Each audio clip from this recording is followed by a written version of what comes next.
Good evening, everyone. Hello. I want to thank you all for coming out tonight to the Holland Land Office Museum.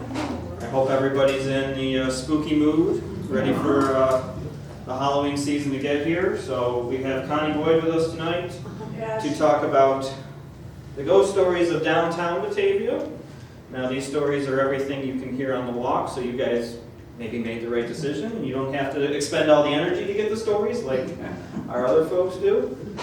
So we're very excited. This is a brand new thing that we're just started this year, so these stories are as new to us as everybody else, really. So, but I know Connie's been studying it up. So, Connie, I've tried. Well, welcome. These are the downtown ghost stories. And primarily tonight I'm going to be sharing with you a lot of information about spiritualists in Batavia. Because spiritualism was almost like the Good Housekeeping seal of approval. They were everywhere in Batavia, very popular for a long, long time. And I'm going to throw in, just for fun, a couple skeletons and some colorful females from Batavia's history. And I'm going to start first with Sarah Stevens. Now, Sarah lived at 218 East Main Street, came to Batavia when she was 10 years of age, came with her parents, and lived on East Main for most of her life. As an adult, she ran a private school with her mother. But most Batavians knew her more as a practicing medium, as well as her mother, Rachel. Now, mediums are affiliated with spiritualism, the spiritualism movement, very popular in Western New York, all over New York State actually, and very popular in Batavia from the 1800s into the mid-1900s. Spiritualists believe that the living can communicate with the dead, and they do this through messages sent from the departed to a living person sensitive to them, and usually called a channel or a medium. And just such a medium was Sarah.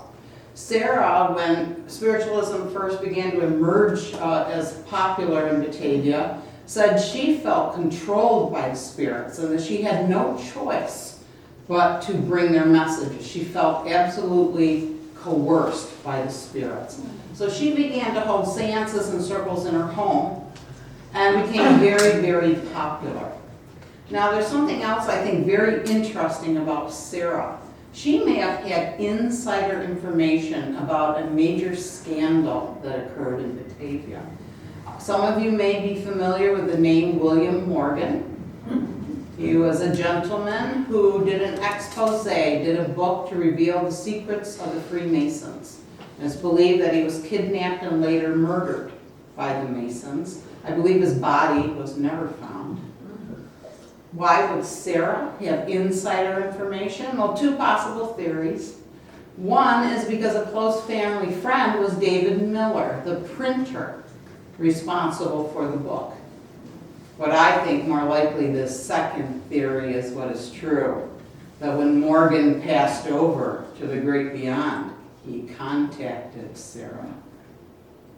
Who knows, right? One or the other. Sarah died in 1894. Her service was held by the spiritualists, and she is buried in the historic Batavia Cemetery next to her parents. Coincidentally, or perhaps not coincidentally, her grave is not too far away from the Morgan Monument. We're going to talk about spiritualism and psychic healing. Now, when spiritualism was really in its heyday, and as I said, 1800s up to like 1950, you could attend homes where seances were being held, you could attend churches, and a number of mediums or clairvoyants began to offer their services, and they would charge you, right? It kind of became a little cottage industry. And I thought it was very interesting in that most clairvoyants or mediums would advertise their services in the classified section of the paper. Now, one resident of Bank Street, a Mrs. Vickery, back in 1930, ran an ad that said that she would be doing private and semi-private readings in her home at 147 Bank Street. And she even listed her home phone number so people could call and make appointments with her. And people were not just doing readings about past present, future. There was also people who said that they could heal you of various diseases.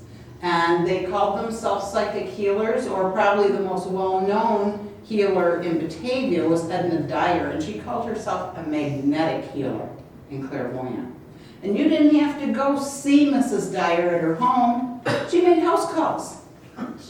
Now, in 1889, she was called by a Mrs. Thomas. Mrs. Thomas's husband was not feeling well at all, so she called Mrs. Dyer. And Mrs. Dyer prescribed a tonic that Mrs. Thomas had to make up. And Mrs. Dyer said that she had to use belladonna and lady slippers and steep them in water. And Mr. Thomas was to take a swallow from time to time. Well, Mr. Thomas probably wanted to get well quicker than ever, and he downed the bottle. And soon he was delirious and staggering about the house. Well, Mrs. Thomas now decided to call a physician, actually 2 physicians, and they were able to diagnose belladonna poisoning. And they administered an antidote, and luckily it revived Mr. Thomas. Now you might think Mrs. Dyer was in a whole heap of trouble, right, for prescribing this tonic. But basically Mrs. Thomas took the blame. She said, oh, when she was writing down these instructions, she must have just written the amount of belladonna wrong. Now why was she writing down the instructions? Well, because Mrs. Dyer only gave these instructions while under a psychic trance, so she couldn't write them herself.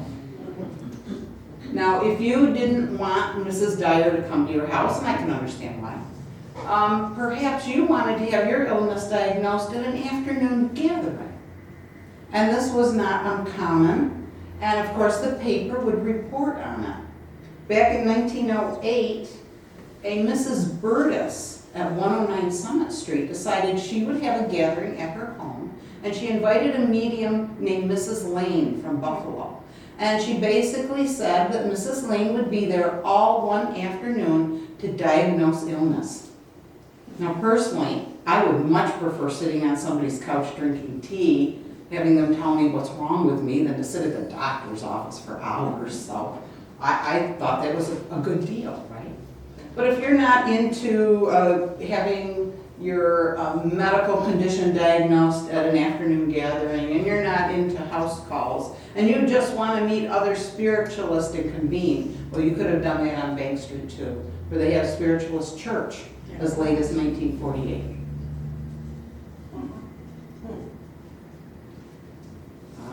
Thomas, clairvoyance, and visiting spiritual, oh my, a whole group. Bank Street was not the only street blessed with spiritualists willing for, some change to tell your fortune. Washington Avenue also had a number of people that were available to you. Back in 1888, again, running ads and running articles in the classified section or newspaper articles, there was a Mr. Bridge, a clairvoyant, who said that he would do readings of past, present, and future. And he again had a room or a house on Washington Avenue. But I would have waited years and years until 1905, and I would have gone to see Madame Devora. Madame Devora was on Washington, and she billed herself as a scientific palmist. And she would read your palms for 25 or 50 cents. What do you think, 25 a palm? Half a palm?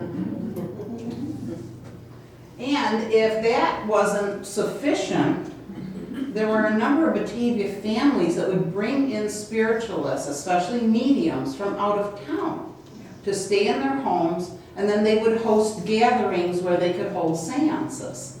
Such was the case back in 1907. Both the Huff family and the Leach family hosted Elsie Stumpf, and she came in to do readings at their home, and guess where she came from? Anybody guess? Spiritualist community still in existence today? Lilydale, New Fredonia, New York. So Elsie was affiliated with Lilydale, and she came in, stayed with these people, and did readings and the seances in their homes. So again, very popular. Let's move to skeletons. Ooh, right? Halloween spirit? takes place on Washington Avenue, and there's also a story about Willow.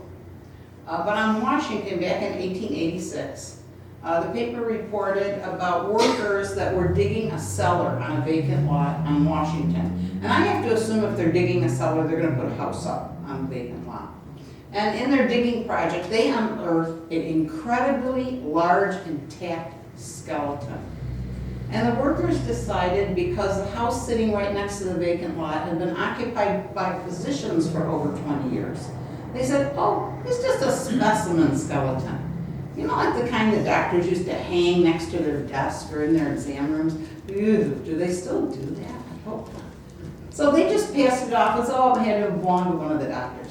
I don't know about you, it's not just October. I go to darker places when I've read this. I'm thinking maybe a disgruntled patient, or maybe a nagging, irritating family member. What do you think? Could be. Could be one of them. Now, bones even larger than this intact skeleton were found in 1909 down on Willow. And they were at the home of ex-Mayor Sanford. Sanford was out digging in his garden, and all of a sudden he unearthed these incredibly large bones. He had 5 ribs, almost 5 feet in length, a partial thigh bone, a shin bone, and a vertebrae that measured 17 inches high and 10 inches thick. And it was determined that he had uncovered mastodon bones. Right on Willow, right here in Batavia. Now, Sanford was a bit of a jokester, so he happened to mention to the reporter, you know, with a backbone like that, anybody could run for president.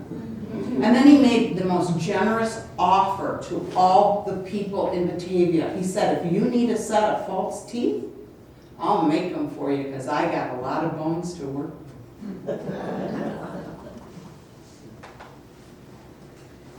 I'd like to tell you about our first colorful woman of Batavia, Rosie Dupre. Rosie Dupre died in 1928 in what was termed a hovel, or a small rundown cottage on Mill Street. But in her younger years, P.T. Barnum called her a peerless bareback rider. And she was a bareback rider for years with the Barnum Circus. Now, Rosie was born actually in a small village near Montreal. She was christened Rosalie de la Mare Toussaint Dupre. At 2 years of age, her parents decided to take her to see the circus in Montreal. But with all the bustle and noise and congestion, she was separated from her parents. And eventually her parents left and went back home. The Barnums found her, took her to New York, and subsequently traveled around the world with her. She made her debut in the Barnum Circus at the age of 6. She led the grand parade, driving a white carriage pulled by 6 white ponies. But Rosie's dream was to be a bareback rider, and that was something only done by men in the circus. So she must have begged and cajoled Barnum, and finally he allowed her to take on this role, and she made her debut at 18 years of age, riding a large white horse that she affectionately called Pat. She toured 2 continents with Barnum as a rider, and they loved her in Europe. She would be showered with gifts, especially fine jewelry, and not just the common folk. Royalty, aristocracy, and especially in France, they loved her. Can you guess why? She spoke French. Now, Rosie finally decided to leave the circus in 1865 when she married an ex-lion tamer by the name of Charles Witcher. And she left the circus with a lot of assets, over $60,000. And they settled first, I believe, in Brockport, and later came to live in Batavia when Witcher got a job with Johnston Harvester.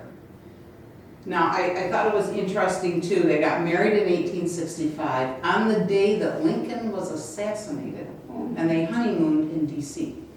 And that may have been a foreboding for what life would turn out like for Rosie. She had 25 good years up until her husband died. And then she basically told people she was penniless, and she lost her home and had to move to the small little rundown cottage on Mill Street. She never learned to read or write. And so she felt the only job she could take on to support herself was to become a fortune teller. And so she read cards out of her home for 50 cents. Her only companion was an aging parrot. So I want you to picture somebody reading cards out of a small hovel with a parrot on their shoulder. I would think you'd think she was a little eccentric. She also liked to brandish a revolver at people going by her cottage. And that started because a number of young men would tease her. They would head past her house on the way to the canning factory where they worked. And so she would wave that revolver around and threaten them. And that went on right up until the police confiscated her gun. Now, Rosie was discovered dead, actually, in 1928. Some of her customers had come to have their fortunes told and got no response when they knocked on the door. They phoned the police, so the police went into the house and found her deceased.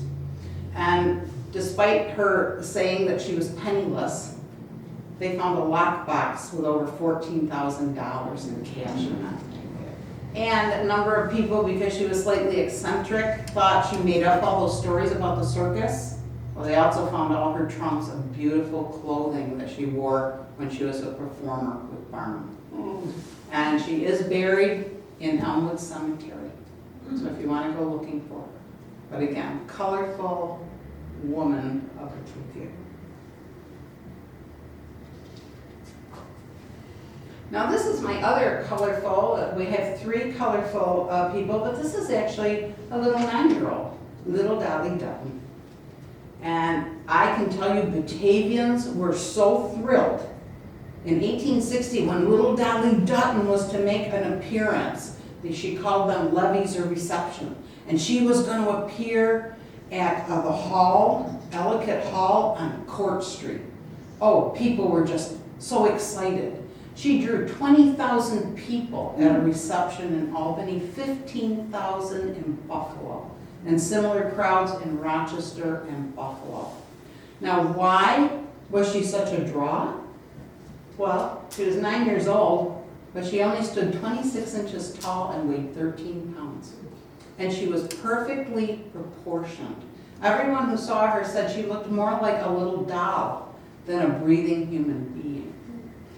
Now, the Rochester paper was absolutely enchanted with Dolly, and they just wrote such glowing words about her. They were particularly impressed with how she carried herself, her poise for such a young child. And they said that when she appeared before an audience, she had a sober, womanly deportment.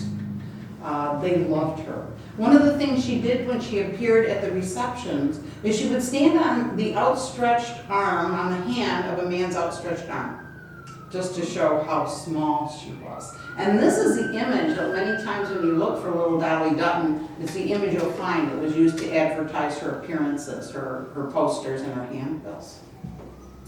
Now, the Rochester paper also likened her to a little fairy.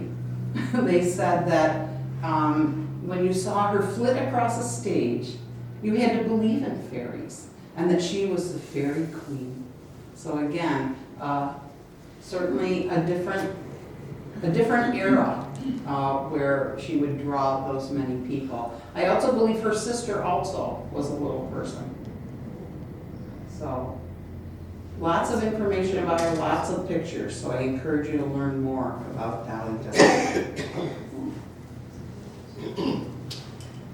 Now, up until now, I've been talking primarily about the north side. So you may be thinking that the south side was devoid of spiritualists. Oh no. Spiritualism was alive and well all throughout the city. And the south side in particular, because there were a number of halls, quite large, that could accommodate very large spiritual gatherings, whether it was visiting mediums or actual churches. I mentioned Ellicott Hall on Court Street where Dolly appeared.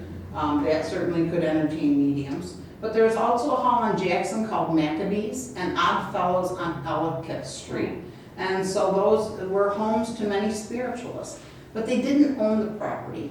Usually they rented the property, so there were landlords that owned these buildings. Now, in 1913, there was a fairly large spiritualist congregation that was meeting at Maccabees. And that was led by Mary Ward Gifford, or Reverend Mary Ward Gifford. If you've ever been on the West Side walks or the talk, you may remember Mary Ward Gifford. She was a medium who first had services in her home on Ellicott Avenue, but her congregation got so large, her living room, they outgrew her living room. And so they rented the hall, and they met there. But then there was this argument within the congregation. There were members that wanted to form a choir. And Reverend Gifford said they simply murdered music. And so those that agreed with Reverend Gifford split away from this congregation, went back to her home, and met in her home on Ellicott Ave. And all the tone-deaf folks that wanted the choir stayed at Maccabees. And because Reverend Gifford was no longer affiliated with them, they changed their name to the Tilly Reynolds Spiritualist Society. And this is a picture of Tilly. And it was a nod to her, to honor her, as she was the spiritual evangelist of New York State. Does anybody know if that title still exists? I don't believe so. But again, it was a nod to Tilly, who they all respected. She was a very powerful medium, and she actually came to Batavia in 1906 to show her skills as a medium, so she had been here before. Now you may think, because there are all these halls and spiritualists meeting and private homes having seances, that this was accepted by everybody in Batavia. Oh no, no. There was controversy that surrounded the support of spiritualism. And some of it was directed toward the landlords, because these halls were not owned by spiritualists, they were rented. And so people began to criticize the landlords for renting to these people. Now in 1857, some of the landlords decided they were going to respond. And they used the paper as their vehicle. And they basically said spiritualists or any ists, ISTSs, should be free to congregate without any fear. And I have to admit, I think that's very progressive, don't you? I also think they like their rent money.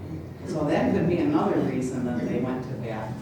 Any idea who else you think may have opposed spiritualism in Batavia? All the churches. The Catholic Church in particular. They did not want spiritualists. In fact, 1913, the same year there was that big blow up in the spiritualist church with Gifford, Father Wilbur at St. Joseph's Church, during a mass, came out against spiritualism. And he basically said it was preposterous to believe that any one person would be endowed with the ability to speak with the dead. And he said that no Catholic should be attending these events. And then he said, and I know a number of you have. So, and yet, spiritualism kept going to the 1950s. So somebody was going and not telling Father Wilbur. Ah, my other colorful woman, right? Our very favorite, or maybe only madam in Batavia, Edna Gruber. Now, Edna grew up in Buffalo. She was born in 1892 and born into poverty. She married at 15, had her daughter at 16. And she didn't, I believe, start her business till she bought a hotel. She bought the Central Hotel at 101 Jackson Street in 1926. It was an incredibly large hotel, 5 rooms on the first floor, 9 bedrooms on the second floor, 6 unused rooms on the third floor. And she started to run a very successful business. Now, in addition to running her brothel, she raised her grandchildren. She had 2 grandchildren. Her daughter had died, and she really thought her son-in-law was a bit of a waste. And so she boot-kicked him and took over custody of her grandchildren. And the grandchildren later talked a lot about living with Edna and growing up under Edna's influence. And they said that she kept the business and raising them as very separate entities. They had no involvement in the business. They were not exposed to anything with the business. And they said she was strict, but so generous with material things. And some of the reason is because she grew up in poverty, and she especially didn't want to see children in poverty. And so she was said to spend hundreds every year buying Christmas gifts for children in Batavia. And she would ensure that every child that needed a coat or boots or gloves or a hat had them. She would even talk to merchants if you saw somebody going by without the necessary outerwear. You outfit them and you send me the bill. But remember, I said she was a very shrewd businesswoman. She also outfitted the police and the fire department. So she got them new uniforms, which worked to her advantage because it was not unusual for the police to raid her business. But somebody, maybe somebody in a shiny new uniform, was notifying her ahead of time because it said before the raids hit her house, she would load all the girls into a car or a vehicle and go round and around the block until the police left. Now in 1940, Edna, the police chief at the time, really wanted to make it his quest to get her, to basically shut her down or get her jailed. And he put round-the-clock surveillance on the hotel. But you know what? Locals were not going to say one bad thing about Edna. They were all, no way. So they basically were able to secure some out-of-town hotel guests who finally were coerced in some way to come forward and testify against Edna. So Edna did in 1941 get charged with running a disorderly house. Judge Cohn sentenced her to a year in jail, a $500 fine, and told her that when she was out of jail, she was never to come back to Batavia. Ha, ha, ha. Edna quickly contacted her son-in-law to come back and run her business and take care of the kids, because Edna was very fearful that those grandchildren would go into foster care.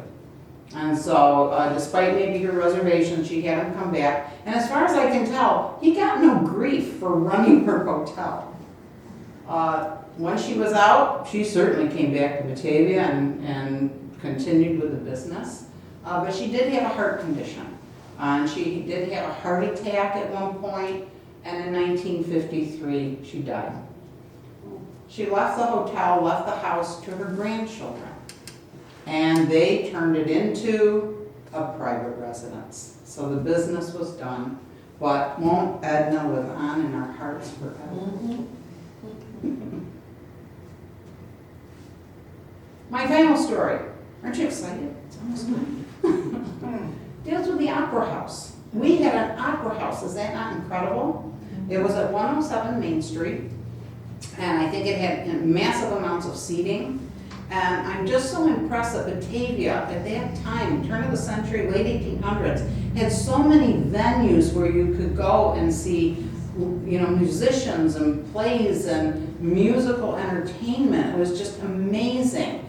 But don't forget all that spiritualism and all that psychic stuff that Batavians loved. So this was also a favorite place for visiting mediums and for hypnotists. They like coming to the Opera House, and people like to see them. Now in 1882, Dr. Foster and Edith Fox brought their Spirit Power program to Batavia. And usually I think they had a week's run where they would be here. And their act always worked the same way. They would have members of the audience, maybe they'd pick a few of you from the audience before they began, and you would be kind of a temporary committee. You would come up on the stage, you would examine everything on the stage to ensure there was no trickery. They then would hold a seance, and there would be spiritual manifestations and slate writing from the beyond. And so they were received and very popular. People really loved to see them. Now hypnotists too like to come to town, and people seem to really enjoy seeing them. In 1891, Professor Reynolds came for a week's engagement. And he was met with an enthusiastic crowd, a big crowd opening night. And anybody who was in the audience said anyone that he put under trance would do anything that he asked of them without any complaint. But what he was put most people in awe was a thing that he did where he mesmerized a young man. The man was then in a trance. He would have the man placed with his head on one chair and his feet on another. So there was no support on his body. And Professor Reynolds would proceed to stand on the young man. And there was no complaint from this young man. So this wowed the crowd. They were all excited. He got great reviews. But by the third night of his week-long tenure, his audience had grown so small that midway into his performance, he said, "I quit." And he ended his Batavia appearance. Sour grapeside.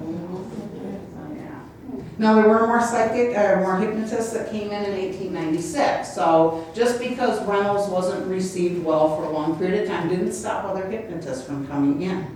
And this time, it was Professor Lowe and Mademoiselle Bernheim. Now, one of the first things they did was to hypnotize someone and have them go steal liquor from a liquor store, which they did. Oh, I can't imagine that going over very well now, do you? Oh my goodness, I think the police and the liquor store owners would be very unhappy with this. The other thing they did that also thrilled the audience was they did what they called the hypnotic sleeper. They would bring a person up on stage, put them in a trance, in a sleeping trance. They would then transfer the person away from the stage to downtown and stick them in a store window. In this instance, they liked a clothing store on Main Street and would stick the person in the store window, and that person would be in the sleeping trance for 24 hours. It wasn't until the next night they would retrieve the person, bring them back to the stage, and awaken them for the audience. Now, I don't know about you, but I want these people back because I could use a 24-hour nap. I think it's a great time. So that is the Opera House, and that is my presentation. So thank you. Wow, beautiful.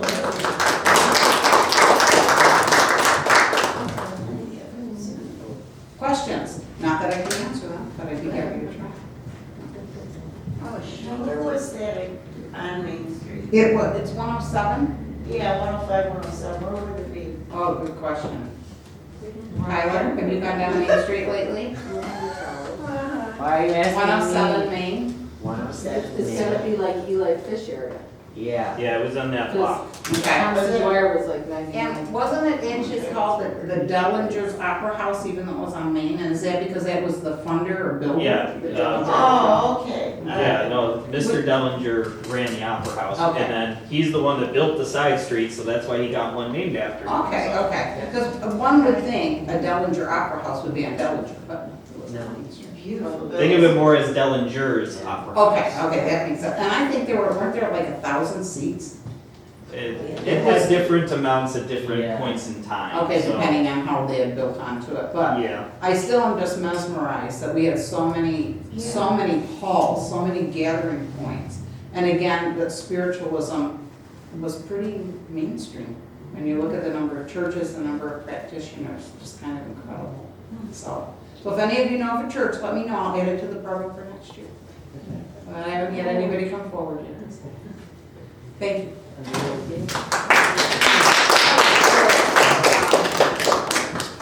well, thank you everybody for coming tonight. It's always good to see some new faces in the crowd. Just a quick PSA of some upcoming events. Besides the Ghost Walks, on Saturday, Tyler is doing a presentation on Victorian mourning practices. So if you're interested in some of that wacky stuff, Tyler's got it all to tell you. So then our next Java with Joe is the next Thursday. Jim Marasco and Bart Dentino will be here to do Jim's poem Vincenzo's Dream about his ancestor struggles coming to America and residing here in Batavia. That's at 9 o'clock. Tyler's presentation is at 11 on Saturday. Then we've got our next kids program. So if anybody's looking for something to do with the kiddos, next Saturday with Van Marie Starwoods, we're doing a bunch of Halloween and fall kind of stuff at 11. And then we end the month, I'll be doing a presentation here because you may or may not know, but on Sunday was the museum's 130th birthday. So I will be doing a presentation on the 29th. I couldn't do it on our birthday, but close enough. On the day that we became a museum, Land Office Day 1894, or as I call it, Batavia's biggest party. So hopefully you can come in and learn a little bit about that. It really was a really stupendous event, especially in dreary October weather. So that's at 7 o'clock that night. And then in November, it's already started. Wonderland of Trees will be here. November 22nd it kicks off. So we hope that you come and see us sometime before the end of the year. And also check out the new exhibits. Don Carmichael, who's in this room, and then the wedding exhibit in the front room that Tyler has put together, because they will be up through the end of the year as well. So enjoy the rest of your night and safe travels. Thank you. Thank you.